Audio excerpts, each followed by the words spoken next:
Okay, so section 9.1 is called geometric sequences. Yes, you've done arithmetic sequences previously, so let's recall in our brain what it means to be an arithmetic sequence. Like +2. Like +2, okay, so like where you're adding or subtracting every time. Okay, so what do we think then that it means to be a geometric sequence? You multiply or divide each time. Okay, so to be a geometric sequence, that means you're going to multiply or divide by some number each time. So if I look at example 1a, I'm given the sequence 1, 3, 9, and 27. And I need to figure out what I'm multiplying or dividing by each time. So what do I need to do to get from 1 to 3? Times 3 and 3 to 9. Okay, and 9 to 27 is times 3. Okay, so if I go to find my next 3 terms,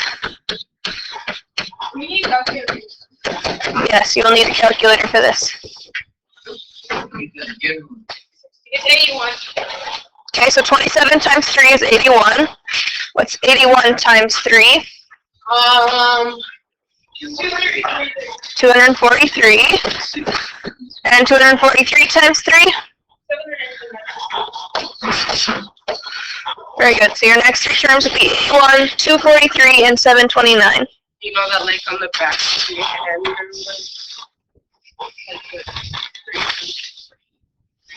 I don't know. Do you? No. Okay. Alright, so if I look then at example 1b, 16, or negative 16, 4, negative 1, 1/4. Dividing, I agree we're dividing because our numbers are going down. That would be if we were subtracting or adding, where you have to divide. Divide by negative 4, very good. We divide by 4, but then they're alternating signs, so we have to do negative 4. And negative 4 to negative 1. Okay, and negative 1 to positive 1/4. Okay. So then we would say that this is an arithmetic sequence.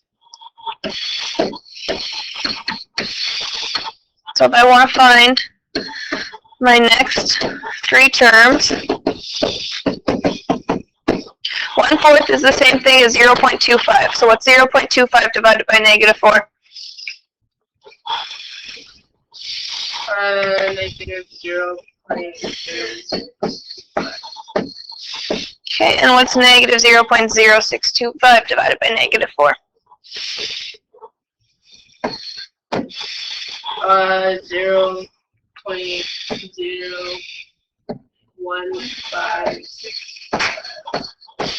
And what's that number divided by negative 4? Negative 0.00.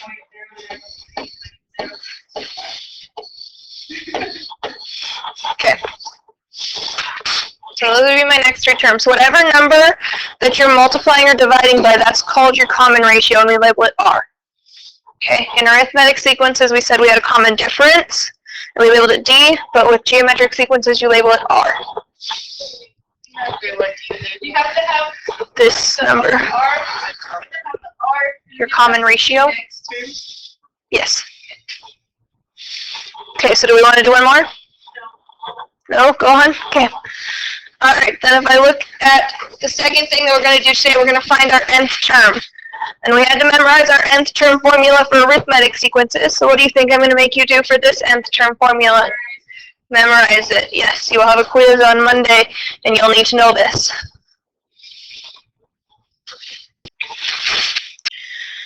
Okay, so a sub n equals a sub 1 times r to the n minus 1 exponent.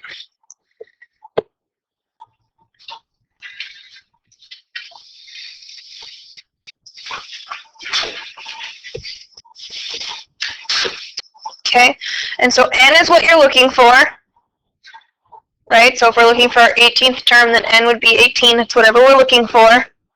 A sub 1 is our first term.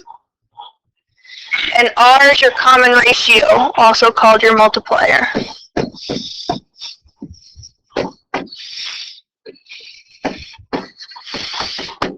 And that's what you do from one term to get to the next.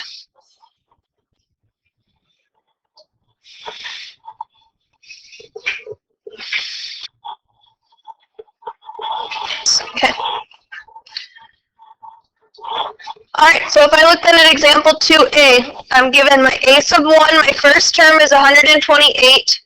I'm given my common ratio is 0.5, and I'm asked to find my 10th term. Okay, so I'm going to use that formula a sub n equals a sub 1 times r to the n minus 1. Okay, so what's my n value? 120. N is the term you're looking for. What term are we looking for? 10. So my n is going to be 10. Okay, a sub 1, it already gives you your first term is 128, and your common ratio, it already gives you of 0.5. So if I plug all that stuff into this formula, I get a sub 10, meaning my 10th term, is equal to my a sub 1, which is 128, times my r, which is 0.5, all to the n minus 1, so 10 minus 1. Okay, and we're going to work backwards. Once you get everything plugged in, it's simple math, okay? So a sub 10. So 10 minus 1 is 9. So 128 times 0.5 to the 9th power. Keep working backwards. What's 0.5 to the 9th power?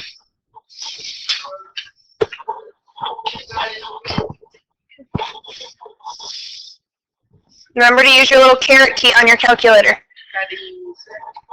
So you type in 0.5, then hit your caret key. This one? Yep. Then 9. Yep. Oh, dang. Round it to 2 decimal places. 0.20. 0.20. 0.20. Okay, and then take that times 128 and tell me what you get.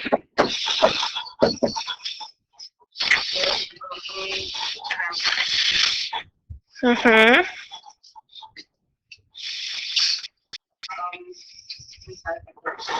Oh my gosh. 25.6. So my 10th term then would be 25.6. That's a lot of work. Oh, it's not so much work. Okay, so if then I look at example 2b, I'm given my a sub 1 is equal to 8, my r is equal to 3, and I'm asked to find my 5th term.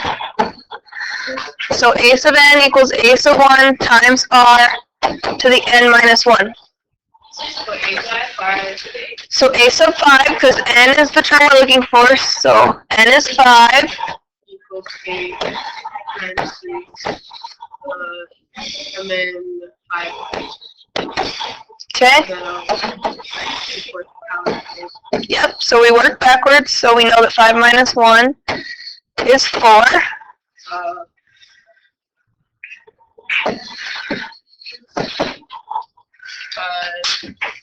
8 times 1. So 3 to the 4th is 81.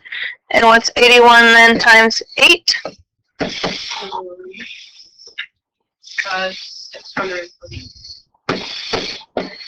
648. So my 5th term would be 648.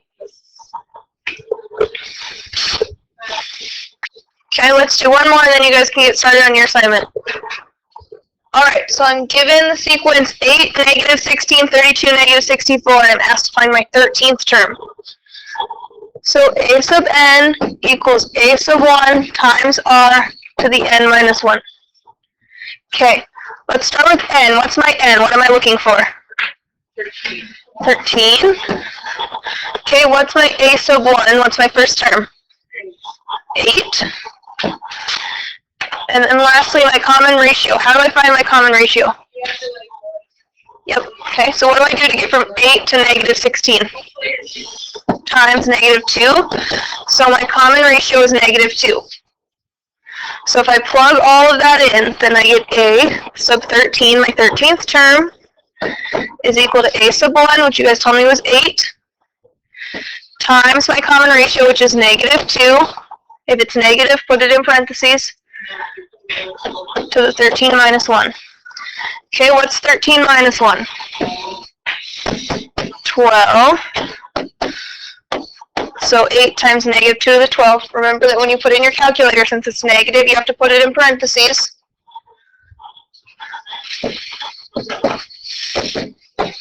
So what's negative 2 to the 12th power?